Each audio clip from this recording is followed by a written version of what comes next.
저는 지금 이 이야기를 꺼내기까지 딱 3번 엉엉 울었어요. 처음엔 혼자 방에서, 두 번째엔 아버지 앞에서, 세 번째엔 지금 이걸 쓰면서요. 이 이야기를 끝까지 들어주시면 마지막에 제가 왜 웃고 있는지 아실 거예요. 병원 침대에 누워 있었어요. 온몸에 붕대가 감겨 있고 눈을 뜨면 형광등이 너무 밝아서 눈물이 났어요. 울고 싶어서 운 게 아니에요. 그냥 빛이 너무 세서 시린 눈에서 저절로 물이 흘렀던 거예요.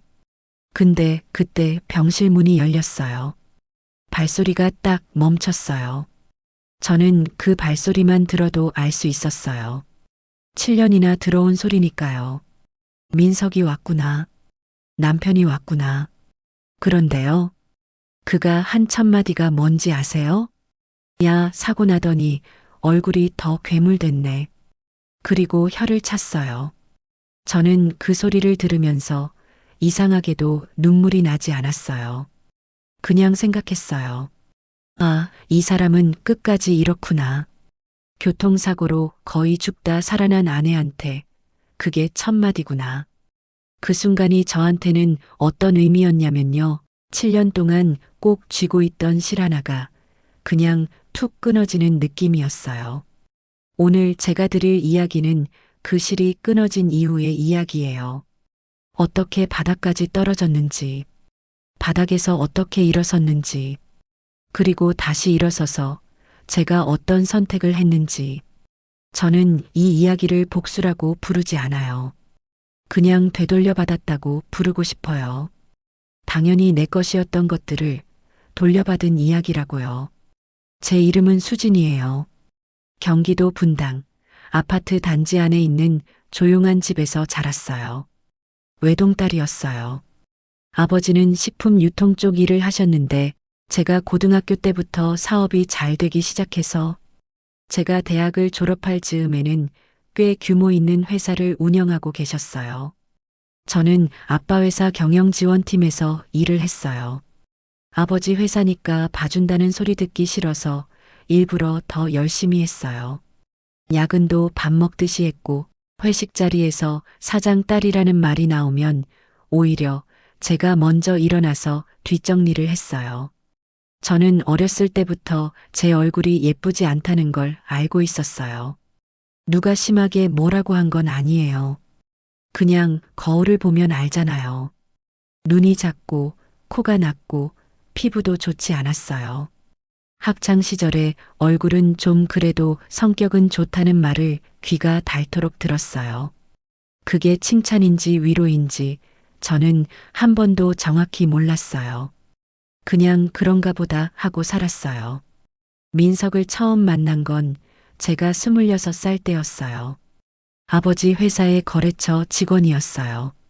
당시 아버지 회사가 거래하는 식재료 납품 업체가 있었는데 거기서 영업을 담당하던 사람이 민석이었어요. 키가 크고 말을 잘했어요. 처음 미팅 자리에서 자료 설명을 하는데 목소리에 힘이 있었어요. 틀린 게 있어도 당당하게 넘어가는 스타일이었어요. 저는 그게 자신감처럼 보였어요. 지금 생각하면 그냥 뻔뻔한 거였는데 그때는 몰랐어요. 팀장님, 이 부분은 저희가 수정해서 다시 드리겠습니다. 민석이 그렇게 말하면서 저한테 웃어줬어요. 눈이 좀 가늘어지면서 짓는 그 웃음이요. 저는 그 웃음에 마음이 흔들렸어요. 아, 이런 사람이 있구나. 나한테 이렇게 눈을 맞추고 웃어주는 사람이 있구나.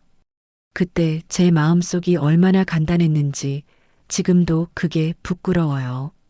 민석은 처음부터 저한테 매우 친절했어요. 미팅이 끝나고 엘리베이터에서 만나면 먼저 인사를 했어요. 팀장님, 오늘도 야근이세요? 커피 한 잔 드릴게요. 이런 식으로요. 저는 그게 그냥 영업 스킬인 줄은 꿈에도 몰랐어요. 나중에 알고 보니까 민석은 거래처 사람들 사이에서 제가 사장 딸이라는 걸 이미 알고 있었어요. 그리고 그것도 모르는 저는 그냥 설레고 있었던 거예요. 몇 달이 지나면서 미팅 자리가 아닌 곳에서도 연락이 왔어요. 오늘 저녁 밥 드셨어요? 회사 근처에 새로 생긴 국밥집 가봤어요? 이런 문자요. 저는 그 문자 하나에 퇴근길 내내 핸드폰을 손에 쥐고 걸었어요. 답장을 어떻게 해야 하나, 너무 좋아하는 티나면 어떡하나. 분당 서울대 입구역 환승 통로에서 혼자 픽 웃었어요. 별거 아닌 문자 하나에 그렇게 설렐 수 있더라고요. 사귀자고 한 건 민석이 먼저였어요. 회사 근처 이탈리안 레스토랑에서 밥을 먹다가 조용히 그랬어요. 수진 씨, 저 수진 씨 좋아해요. 사귀고 싶은데 어떻게 생각해요? 저는 그 말에 파스타 포크를 놓쳤어요. 진짜로 손에서 떨어져서 쨍 소리가 났어요. 주변 사람들이 쳐다봤는데 저는 얼굴이 빨개지면서 그냥 고개를 끄덕였어요. 그게 시작이었어요. 돌이켜보면 그 포크가 떨어지는 소리가 복선이었나 싶어요. 뭔가 손에서 놓치는 순간이. 연애 기간은 1년이었어요. 민석은 잘했어요. 생일에 케이크를 사왔고 기념일엔 꽃을 들고 왔어요. 가끔 제 외모에 대한 말을 하긴 했는데 그때는 그게 상처인 줄 몰랐어요. 예를 들면 이런 거예요. 같이 옷을 사러 가서 제가 밝은색 원피스를 입어보면서 이거 어때요? 라고 물었어요. 민석이 잠깐 저를 보더니 그랬어요. 뭐 수진 씨는 어두운 색이 더 잘 어울리는 것 같은데. 그게 다예요. 그 이상 뭔가 잘못된 말을 한 것도 아니었어요. 근데 저는 그 원피스를 사지 않았어요. 그리고 옷가게를 나오면서 이상하게 기분이 가라앉았는데 왜 그런지 몰랐어요. 지금은 알아요. 그게 첫 번째 신호였다는 걸. 결혼은 사귄 지 1년 만에 했어요. 아버지는 처음에 좀 보류하자고 하셨어요. 수진아, 상대방 집안도 좀 더 알아봐야지. 급할 것 없다. 아버지가 그러셨는데 저는 그냥 밀어붙였어요. 내가 선택한 사람이고 내가 판단할 수 있다고 했어요.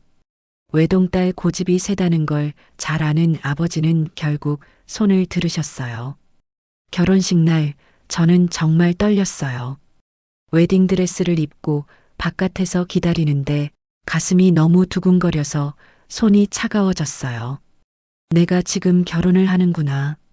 평생 같이 살 사람을 만나는구나. 그 설렘은 진짜였어요. 그건 아무도 빼앗아갈 수 없어요. 하객들 사이를 걸어가면서 저는 민석을 봤어요. 민석도 웃고 있었어요. 그런데 저는 그때 몰랐어요.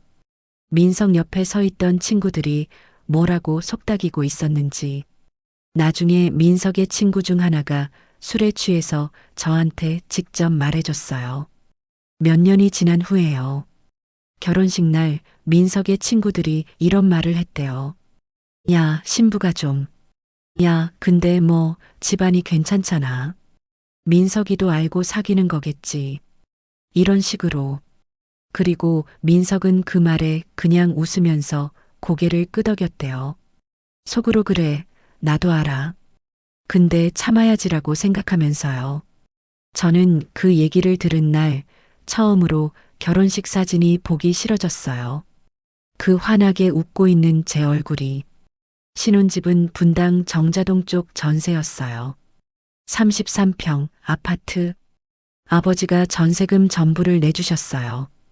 당시 전세가 4억이었는데 아버지는 아무 말 없이 계약서를 써주셨어요.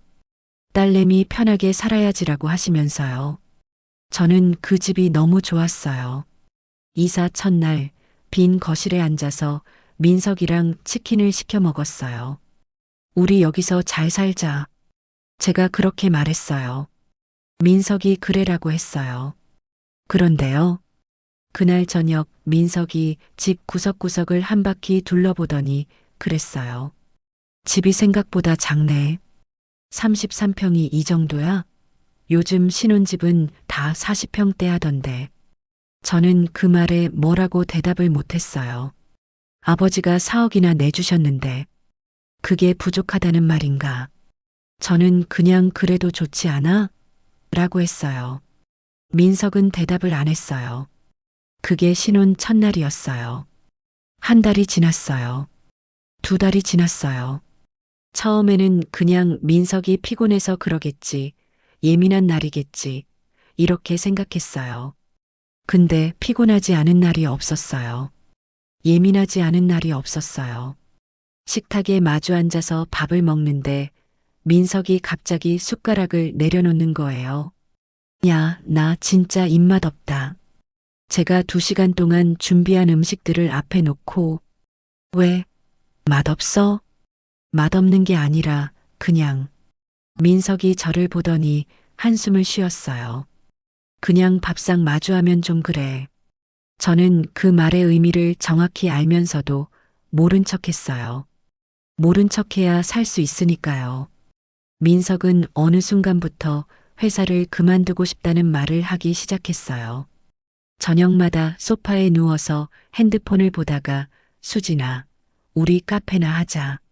고 했어요. 처음엔 그냥 푸념이겠지 했어요. 근데 매일이었어요. 내 친구 재욱이 카페 하는데 잘 되더라. 나도 잘할 수 있을 것 같아. 요즘 SNS에 카페 성공 스토리 보면 진짜 쉬운 것 같던데. 수진아, 너 아버지한테 한번 말해봐. 저는 처음에는 완곡하게 거절했어요. 카페가 쉽지 않아. 나도 유통업 쪽에서 일하면서 보니까 식음료 장사가 얼마나 힘든지 알거든. 야, 너 아버지 돈 있잖아. 그냥 하면 되는 거 아니야? 그 돈이 그냥 있는 게 아니라 아버지가 평생 일해서 번 돈인데. 그러니까 사위한테 좀 해줄 수 있는 거 아니야? 딸 행복하게 해주려면. 저는 그 논리가 이상하다는 걸 알면서도 어딘가 그 말에 죄책감을 느꼈어요. 내가 남편을 행복하게 해줘야 한다는 말에. 그래서 저는 아버지한테 말씀드렸어요. 아버지는 오래 생각하셨어요. 일주일 정도. 그리고 조용히 전화하셨어요. 수진아, 그 친구 사업 계획서 같은 거 있으면 가져와 봐. 저는 너무 기뻤어요. 민석한테 말했더니 민석도 들떴어요. 그날 저녁 모처럼 밝은 얼굴로 저한테 웃어줬어요. 그 웃음이 그리워서 저는 아버지한테 더 열심히 부탁드린 거였는데 아버지는 결국 해주셨어요. 서울 마포구 홍대 근처 1층짜리 대형 카페였어요. 인테리어부터 시작해서 기계 장비까지 초기 비용으로 2억이 가까이 들어갔어요. 카페 이름은 민석이 직접 지었어요. 영어 이름으로 감성적인 분위기. 오픈식 날 민석은 정말 신이 나 있었어요. 나 드디어 내 사업하는 거야. 사장이라고. 그렇게 말하면서 저는 그 모습을 보면서 안도했어요. 이제 좀 나아지겠지. 본인이 하고 싶은 걸 하게 됐으니까 좀 여유가 생기겠지. 가정도 좀 따뜻해지겠지. 그 기대가 얼마나 순진한 것이었는지. 카페가 오픈하고 나서 민석은 더 바빠졌어요. 밤늦게 들어오기도 하고 주말에도 카페에 나가는 날이 많았어요. 저는 그게 열심히 하는 거라고 생각했어요. 처음 사업을 시작하면 당연히 바쁘니까. 그 사이에 민석은 카페에서 젊은 CEO 이미지를 쌓아가고 있었어요. SNS에 카페 사진을 올리면서 팔로워도 늘었어요. 인스타그램에 오늘도 가게에서 열심히 이런 식의 게시물을 올리면 댓글이 달렸어요. 사장님 멋지세요. 카페 분위기 너무 좋아요. 이런 것들이요. 민석은 그걸 저한테 들이밀면서 봐봐. 반응 좋지? 라고 했어요. 저는 그냥 응, 잘 되고 있네라고 했어요. 밖에서는 그랬어요. 집에서는 달랐어요. 그 무렵부터 지인 부부 모임 같은 게 생겼어요. 민석 친구들 부부들이랑 같이 저녁을 먹는 자리. 민석은 처음에는 저를 그 자리에 부르지 않았어요. 너는 그냥 집에 있어. 피곤할 텐데. 나는 피곤하지 않아. 같이 가고 싶은데. 오늘은 그냥 남자들끼리 하는 자리야. 근데 나중에 보면 부부 동반이었어요. 한 번은 제가 먼저 연락을 해서 나갔어요. 민석 친구 승호 씨 와이프가 저한테 따로 연락을 줘서 당연히 같이 가야 하는 자리인 걸 알았거든요. 그 자리에서 민석 표정이 굳어지는 걸 제가 봤어요. 그래도 자리에서는 웃었어요. 근데 집에 오는 차 안에서 한마디 했어요. 수진아, 그런 자리는 나한테 먼저 물어보고 오는 거 아니야? 응? 나 원래 가야 하는 자리 아니었어? 민석이 대답을 안 했어요. 그냥 창문만 봤어요. 저는 그날 집에 오면서 핸드폰을 꽉 쥐었어요. 내가 잘못한 게 맞는 건지 아닌 건지도 헷갈렸어요. 부부 동반 모임에 나갔다가 가장 힘들었던 날이 있어요. 강남구 청담동 쪽 일식집이었어요. 여자 셋, 남자 셋. 다들 잘 꾸미고 나온 자리였어요. 저도 그날 열심히 입고 갔어요. 백화점에서 산 블라우스에 평소보다 화장도 좀 더 했어요. 근데 앉고 나서 민석이 건너편 여자분한테 말을 거는 거예요. 형수님, 오늘 어디서 머리 하셨어요? 진짜 잘 어울려요. 그 말을 듣는데 묘하게 불편했어요. 그러더니 잠시 후에 민석이 아무렇지도 않게 주변 사람들한테 그랬어요. 우리 와이프가 좀 관리를 못했죠, 뭐. 그 말이 웃음 섞여서 나왔어요. 농담처럼. 자리에 앉아있던 사람들이 어색하게 웃었어요. 누구도 아무 말도 안 했어요. 저도 아무 말도 못했어요. 웃으면서 그냥 앉아 있었어요. 맥주잔을 들고 차가운 맥주가 목으로 넘어가는데 식도가 너무 조인 것 같았어요. 집에 오는 택시 안에서 저는 창밖만 봤어요. 서울 야경이 그날따라 너무 빛났어요. 빛나는 것들이 그날은 왜 그렇게 슬프게 보였는지 몰라요. 그 즈음에 저는 아이 이야기를 꺼냈어요. 결혼한 지 2년이 됐고 주변에서도 물어보기 시작했고 저도 아이를 갖고 싶었어요. 거실 소파에 앉아서 조심스럽게 꺼냈어요. 민석아, 우리 이제 아이 생각 해봐야 하지 않을까? 민석은 TV를 보다가 잠깐 저를 봤어요. 그러더니 리모컨을 내려놓고 그랬어요. 수진아, 솔직히 말할게. 나 지금은 아이 생각이 없어. 왜? 뭔가 걱정되는 게 있어? 걱정이 없는 게 아니라 그냥 지금은 아니야. 그 말 뒤에 무슨 말이 따라왔는지 저는 지금도 정확히 기억해요. 솔직히 너 닮으면 어쩌나 싶기도 하고 소리가 크지 않았어요. 그냥 혼자 중얼거리듯이 한 말이었는데 저는 그 말을 다 들었어요. 숨이 안 쉬어지는 것 같았어요. 그냥 조용히 방으로 들어갔어요. 이불을 뒤집어 쓰고 누웠는데 눈물이 나오지 않았어요. 너무 아파서 오히려 눈물도 안 나오는 그런 순간이 있잖아요. 그날이 그랬어요. 시어머니 이야기를 안 할 수 없어요. 민석의 어머니는 인천에 사셨어요. 한 달에 한 번씩 올라오셨는데 오실 때마다 집이 좁아지는 느낌이었어요. 어머니가 나쁜 분이냐고요? 나쁜 분이 아니에요. 그냥 배려라는 걸 잘 모르시는 분이에요. 처음 인사드리러 갔을 때 어머니가 저를 보시더니 수진이가 얼굴이 좀 소박하네라고 하셨어요. 소박하다. 그게 무슨 말인지는 알잖아요. 저는 네, 부족한 게 많죠라고 했어요. 결혼 후 한 번은 명절에 같이 음식을 준비하는데 제가 만든 잡채를 맛보시고 민석이가 매운 걸 좋아하는데 왜 이렇게 싱겁게 했냐고 하셨어요. 저는 재료 따로 사서 다시 만들었어요. 그 잡채를 드시고 이번엔 민석이가 요즘 기 좀 없어 보이네. 수진이가 잘 챙겨줘야지라고 하셨어요. 제가 무엇을 어떻게 해도 결국엔 제 탓이 되는 자리였어요. 어머니는 직접 심하게 뭔가를 하신 게 아니에요. 그냥 아무렇지도 않게 말씀하시는 분이셨어요. 수진이가 아들 길을 살려줘야 하는데 라는 말을. 그게 결혼 내내 제 귀에 붙어 있었어요. 4년차가 됐을 때 저는 달라진 게 있었어요. 거울을 보지 않게 됐어요. 아침에 세수하고 화장할 때 최소한만 보고 바로 눈을 돌렸어요. 식당에 가서 유리창에 제 얼굴이 비치면 자리를 피했어요. 내가 나를 보는 게 싫어진 거예요.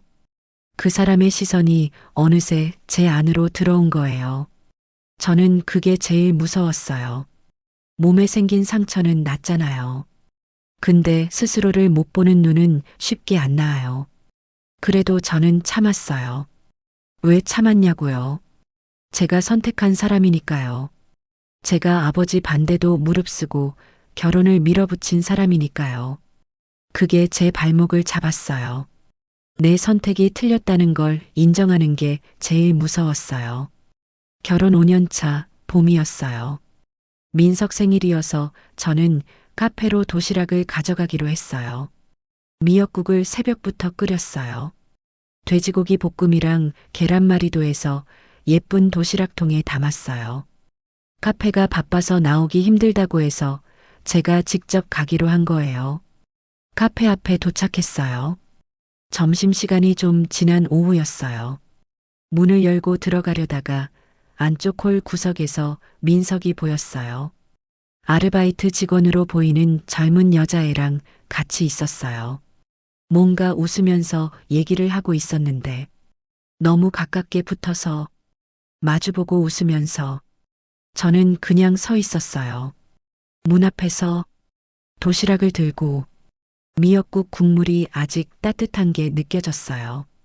저는 그날 도시락을 문 앞에 놓고 돌아왔어요. 민석한테 전화도 안 했어요. 집에 와서 오후 내내 소파에 누워 있었어요. 아무것도 안 했어요.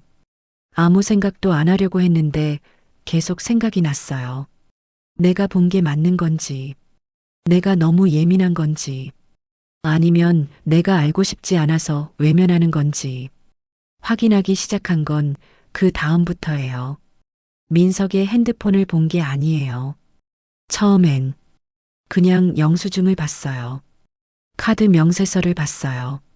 근처 오피스텔 부동산 거래, 명품 가방 구매 내역.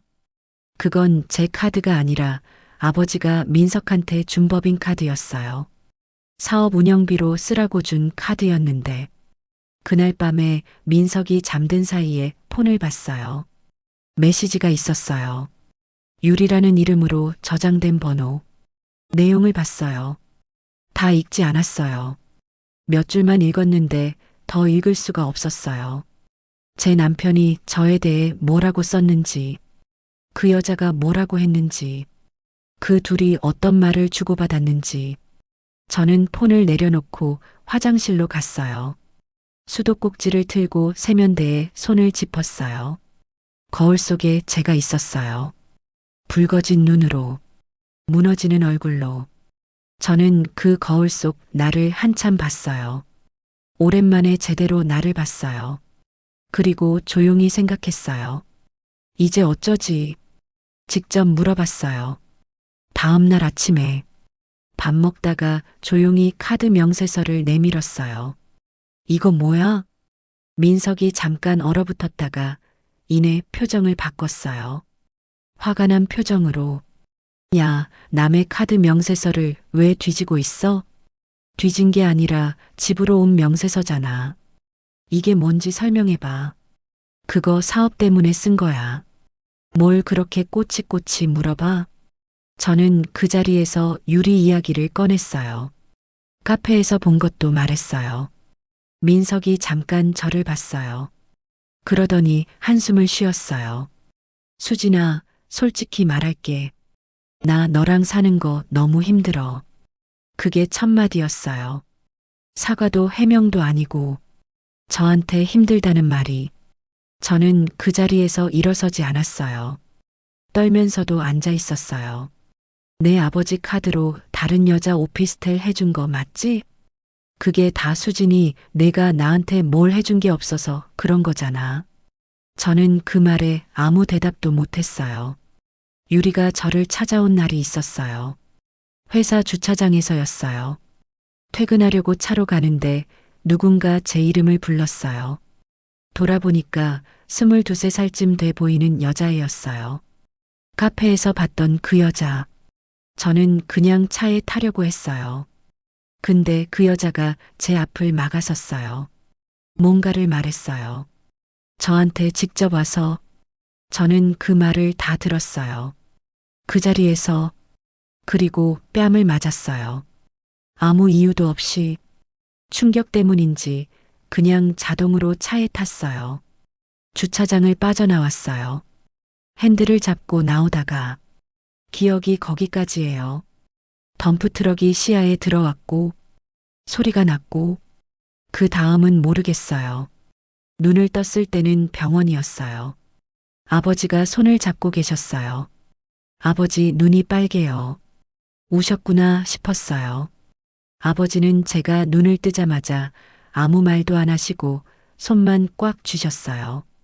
그 손이 떨렸어요. 저도 모르게 울음이 나왔어요. 아프다거나 무섭다거나 그런 게 아니었어요. 그냥 아버지 손이 따뜻해서, 오랜만에 따뜻한 게 닿아서. 수술 후에 붕대를 많이 감고 있었어요. 얼굴이 심하게 다쳤어요. 안면부 골절의 열상. 의사 선생님이 기적이라고 했어요. 안전벨트 덕분에 살았다고.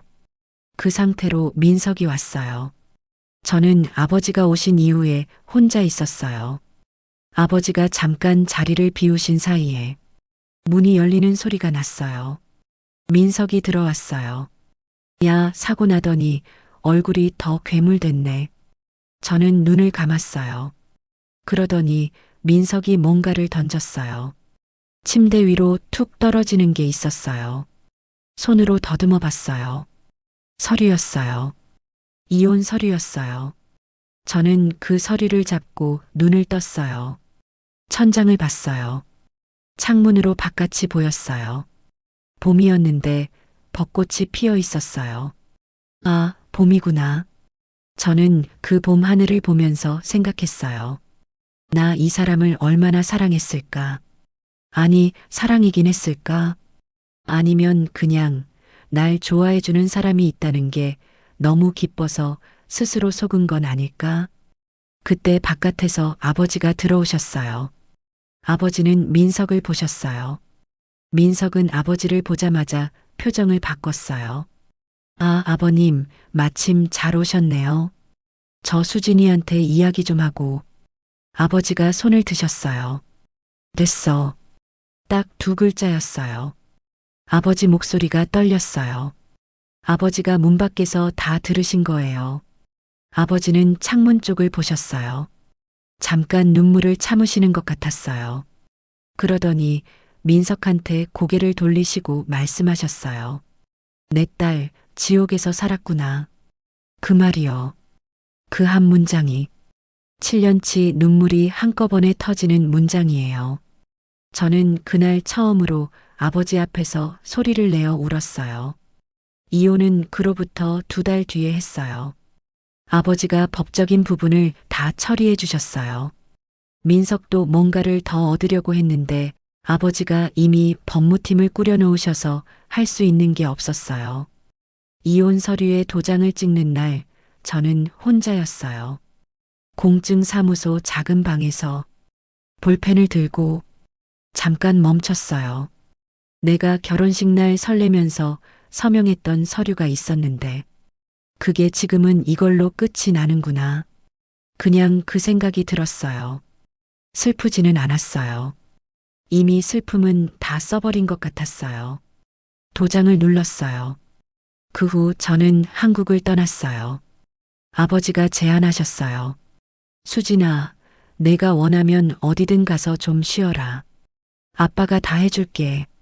저는 태국으로 갔어요. 방콕에서 먼저 수술을 받았어요. 아버지가 국내 최고의 성형외과 팀을 섭외해서 태국 병원과 연계해 주셨어요. 사고 흉터 제거와 안면 재건 수술이 먼저였어요. 수술은 총 3번이었어요. 붓기가 빠지는 데만 몇 달이 걸렸어요. 처음 붕대를 풀었을 때 거울을 봤는데 아직 멍도 있고 붓기도 있어서 잘 몰랐어요. 근데 윤곽은 보였어요. 코가 달라졌어요. 눈 모양이 달라졌어요. 나인데 내가 아닌 것 같은 얼굴이. 저는 그 거울을 오래 봤어요. 왜 우는지는 몰랐어요. 달라진 내 얼굴이 낯설어서인지 아니면 이 얼굴이었더라면 달라졌을까 하는 생각 때문인지. 태국에서 6개월 그 후에 스위스로 넘어갔어요. 그냥 쉬기 위해서가 아니었어요. 제가 스스로 뭔가 하기로 했거든요. 제네바 근처에 어학원을 등록했어요. 영어랑 프랑스어를 공부했어요. 그 외에 아버지가 연결해 주신 경영 코칭 프로그램도 들었어요. 그리고 승마를 배웠어요. 처음에는 무서웠어요. 말이 그렇게 크고 숨이 따뜻한 동물인 줄 몰랐어요. 처음 말에 올라탔을 때 땅이 멀어지는 느낌이 났어요. 근데 그게 좋았어요. 내가 더 높은 곳에 있는 것 같아서. 골프도 배웠어요. 첫날에 공을 치다가 클럽을 놓쳐서 앞에 날아갔어요. 코치 선생님이 웃었고 저도 웃었어요. 오랜만에 제 실수에 웃을 수 있었어요.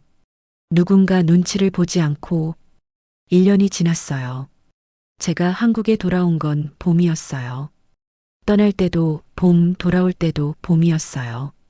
인천공항에 내렸을 때 아버지가 나오셨어요. 저를 보신 아버지가 잠깐 말을 못 하셨어요.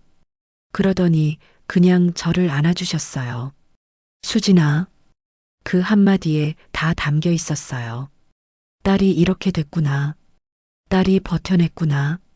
딸이 돌아왔구나. 저도 아버지를 안았어요. 공항 한가운데서 사람들이 지나다녔지만 오래 안고 있었어요. 아버지 회사에 제이라는 이름으로 본부장직을 맡았어요. 인사 발령이 났을 때 직원들이 웅성거렸어요. 젊은 본부장이 새로 왔다고. 이름이 제이라고. 저는 첫 출근 날 회의실에서 팀원들과 인사를 나눴어요. 다들 저를 몰라봤어요. 당연하죠. 7년 전 수진과 지금 제이는 겉으로는 완전히 다른 사람이니까요. 한 달이 지났어요. 그때 민석의 이야기를 처음으로 다시 듣게 됐어요. 아버지가 조용히 말씀하셨어요. 민석이가 카페명에 돌려달라고 법적 분쟁 걸었어. 아버지가 맡아서 처리하려고 했는데 내가 직접 하고 싶으면 그것도 방법이야. 저는 잠깐 생각했어요. 그리고 아버지한테 말씀드렸어요. 제가 할게요. 민석의 카페는 조용히 무너지고 있었어요. 아버지 회사에서 납품하던 원두랑 식재료 공급이 끊겼거든요. 새 공급처를 찾으려 해도 단가가 안 맞았어요. 이미 인건비나 임대료는 고정적으로 나가고 있는데 수익은 줄고 있으니 민석은 조급해진 상태였어요. 카페 SNS가 조용해진 것도 그 시기였어요. 예전에는 매일 올리던 오늘도 열심히 게시물이 뜸해졌어요. 일주일에 한 번, 그러다 2주에 한 번. 팔로워들 댓글도 달라졌어요. 요즘 어떠세요? 이런 것들로. 유리는 그 시기에 변하기 시작했어요. 나중에 여러 경로로 들은 이야기인데요. 돈이 줄어드니까 다른 사람처럼 변했대요. 민석한테 짜증을 내기 시작했고 같이 있어도 핸드폰만 봤대요. 사람이 원하는 게 뭔지 드러나는 건 결국 돈이 줄어들 때예요. 그걸 민석도 그때 처음 느꼈을 거예요. 저한테 했던 짓이 뭔지도 모른 채. 제가 민석을 다시 만난 건 강남구 청담동에서 열린 투자 네트워킹 파티였어요. 아버지 회사 관련 행사여서 저도 참석했어요. 홀에 들어서니 높은 천장에 샹들리에가 걸려 있었어요. 드레스 코드가 있는 자리였어요. 저는 검은 드레스를 입었어요. 단순하고 깔끔한 디자인. 머리는 올렸어요. 그리고 민석을 봤어요. 민석은 양복을 입고 있었는데 예전보다 좀 수척해 보였어요. 저를 먼저 봤어요. 정확히는 저를 보고 눈이 멈췄어요. 저는 속으로 웃었어요. 조용히, 아무도 모르게 민석이 저한테 왔어요. 안녕하세요. 저 여기서 카페 운영하는 이민석이라고 하는데요. 명함을 내밀었어요. 저는 그 명함을 받았어요. 손끝에 닿는 느낌. 저는 그 사람 눈을 똑바로 봤어요. 안녕하세요. 제이입니다. 딱 그 말만 했어요. 그 후로 민석은 계속 연락을 했어요. 투자 얘기를 꺼내면서 저 사업 규모를 좀 키우려고 하는데 본부장님 회사 쪽에서 관심 없으실까요? 이런 식으로요. 저는 친절하게 응했어요. 딱 필요한 만큼만. 뜨겁지도 차갑지도 않게 민석이 저를 카페로 초대하고 싶다고 했어요. 자기 카페로요. 저는 갔어요. 카페에 들어갔을 때 민석이 환하게 웃으면서 맞이했어요. 테이블을 가장 좋은 자리로 안내했어요. 꽃까지 있었어요. 그리고 유리가 거기 있었어요. 카운터 쪽에서 저를 봤어요. 저를 알아보지 못하면서도 뭔가 싫은 기색이 역력했어요. 민석이 유리한테 눈짓을 했어요. 손님 음료 준비해줘.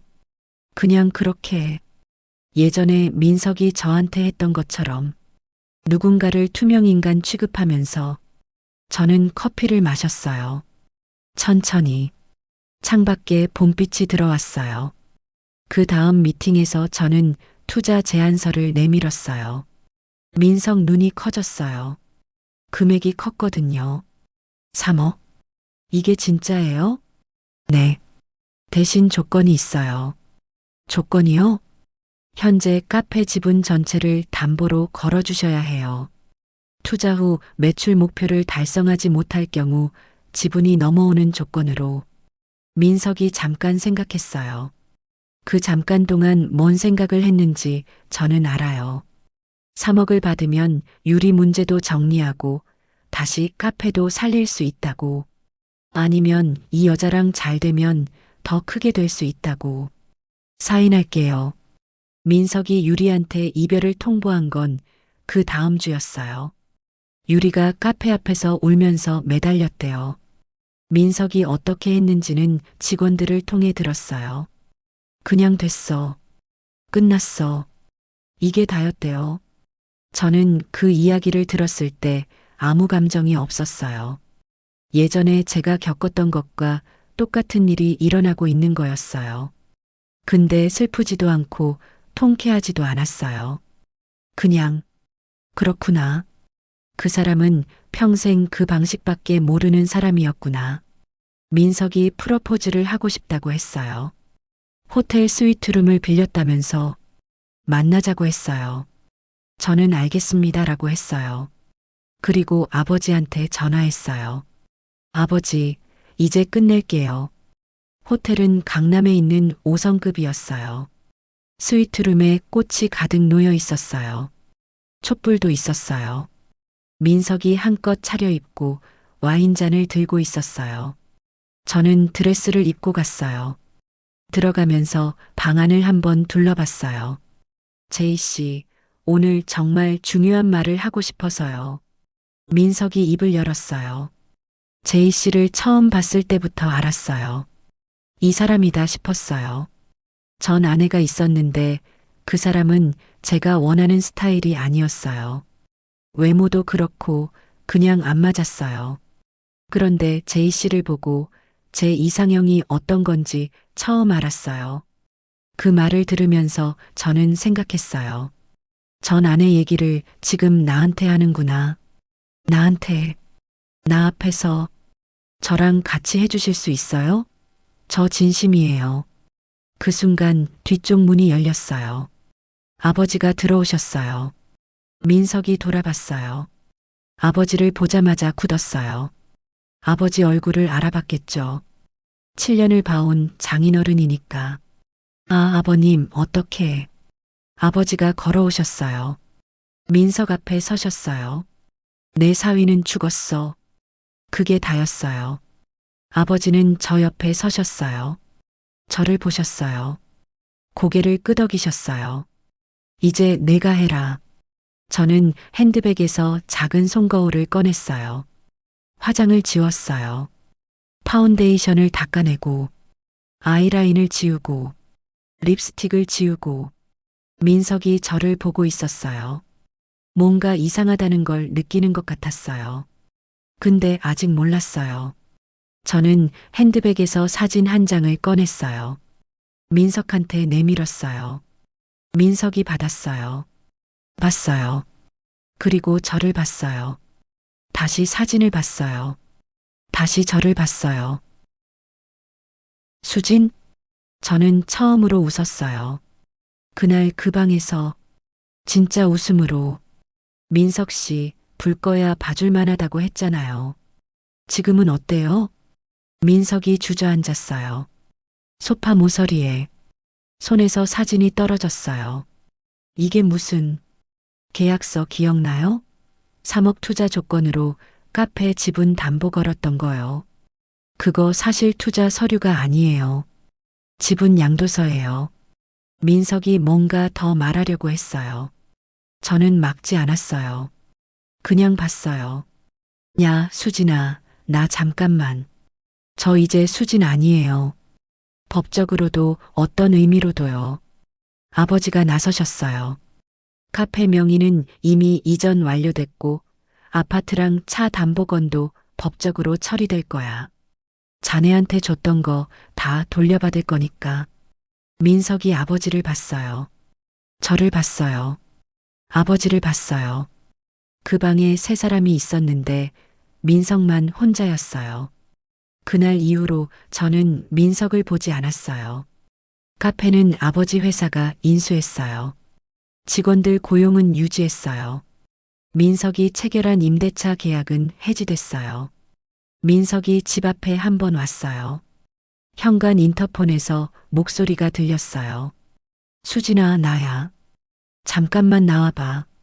할 말이 있어. 저는 나가지 않았어요. 인터폰도 꺼버렸어요. 차를 타고 나갔어요. 사이드 미러로 잠깐 봤어요. 민석이 서 있었어요. 그 모습이요. 예전에 제가 수없이 현관 앞에 서서 그 사람을 기다렸던 것처럼. 이 이야기를 다 하고 나니까 지금 어떤 기분이냐고요? 솔직히 말할게요. 속이 시원하냐고 물으시면 반만요. 복수가 달콤하냐고 물으시면 생각보다 그냥 덤덤해요. 제가 원했던 건 사실 그 사람을 무너뜨리는 게 아니었어요. 그보다 제가 다시 똑바로 서는 게 더 중요했어요. 거울을 보지 못했던 제가 이제 거울을 봐요. 아침마다. 그리고 생각해요. 이 얼굴은 내 얼굴이다. 누군가의 시선 때문에 봐야 하는 얼굴이 아니라 내가 선택한 얼굴이다. 요즘은 아버지랑 저녁을 자주 먹어요. 아버지가 요즘 된장찌개에 꽂히셨어요. 회사 근처 작은 식당에 가서 된장찌개에 공깃밥 먹는 게 요즘 낙이라고 하세요. 저번에 식당에서 밥을 먹다가 아버지가 그러셨어요. 수진아, 아버지가 그때 더 강하게 말렸어야 했는데. 저는 아버지 손을 잡았어요. 아버지 잘못 아니에요. 제가 선택한 거예요. 그래도 아버지 덕분에 살았잖아요. 그걸로 됐어요. 아버지가 숟가락을 내려놓고 눈을 닦으셨어요. 무안하셨는지, 야, 이거 왜 이렇게 짜냐 하시면서, 아버지, 된장찌개가 짠 게 아니에요. 알면서요. 마지막으로 이 이야기를 듣고 계신 분들한테 하고 싶은 말이 있어요. 누군가의 눈이 내 안으로 들어와서 나 스스로가 싫어진 날이 있으셨나요? 거울을 피하고 싶었던 날이. 내가 선택한 사람이니까, 내가 선택한 상황이니까, 그래서 내가 참아야 한다고 생각했던 날이. 저는 그랬어요. 7년 동안. 근데 있잖아요. 내 선택이 틀렸다는 걸 인정하는 게 패배가 아니에요. 그 틀린 선택을 들고 계속 가는 게 진짜 지는 거예요. 저는 이혼 서류에 도장을 찍던 날, 제가 진 게 아니라는 걸 이제야 알아요. 그날 저는 7년 만에 처음으로 제가 원하는 선택을 한 거예요. 봄에 떠나서 봄에 돌아왔어요. 똑같은 계절인데 다른 사람이 되어서 세상은 가끔 억울한 일이 생겨요. 내가 잘못한 게 없어도 상처받는 일이 생기고 아무리 참아도 안 되는 날이 오기도 하고 그럴 때 기억해 주세요. 봄은 매년 와요.